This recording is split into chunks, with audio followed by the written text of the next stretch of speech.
By its strength, the blue whale is the most powerful animal in the world. With the flick of its tail, it has the power to send a boat flying through the air. The African elephant has the power to lift up to 9,000 kilograms, or 130 human beings. But the dung beetle. Dung beetles have the power to lift 1,141 times their body weight, which to an average person would be like pulling 6 double-decker buses full of people. Could you do any of these things? Likely not. However, as humans, we still consider ourselves the planet's most powerful beings. I mean, we've drastically changed landscapes, built entire cities with millions of people. Compared to any other animal, humans seem to have an unprecedented power to create as well as to destroy. Political science, in many respects, is the study of this power. Who has what power, where, and how did they get it? How is it structured? What are its effects? Power gives us the ability to benefit and to hurt people. By studying how power functions, we can critically consider the way things operate in our world.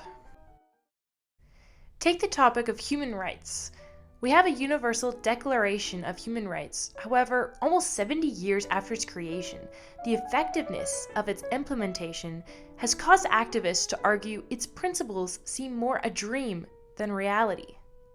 They ask the question, what use is a right to someone when they don't have the power to exercise it? For example, the Syrian civil war has forced millions of people out of their homes. Civilians faced war crimes such as arbitrary detention, torture, enforced disappearance, and extrajudicial execution from combating forces. Millions of Syrians no longer could practice the right to life within their own homeland, creating one of the worst refugee crises since World War II. So, the power to practice rights is not always universally distributed. However, this lack of power to practice our rights isn't solely something found on foreign soil.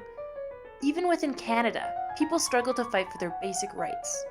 2/3 of First Nation reserves have had to boil their water at some point in the past decade, even though they have the right to clean drinking water. In some communities, residents have boiled their water for up to 20 years. In each of these cases, certain groups or individuals lack the power to practice the rights the UN has declared should be universal. How can we make this dream of universal human rights a reality? Well, the world needs change makers who not only see where positive change can take place, but how to bring about that change. For example, the people who work for Amnesty International, a massive NGO that works to mobilize public opinion in order to put pressure on governments that allow human rights abuses. In each of our 6 areas of focus, our department teaches you to analyze issues like these, to communicate complex ideas and interact with diverse audience groups, and to research and work skillfully within the immense world of power, politics, and policy. Many of our students go on to work at organizations like Amnesty International. Whether it be for public, private, or other non-governmental institutions, political science students become the policymakers, analysts, researchers, and advocates who dedicate their work to making positive change in the world around them. Others may even continue on to follow journalistic and communicative ventures, studies in law, as well as advanced studies in public policy and political science. So maybe you don't have the power to even lift 1 times your own body weight. So what?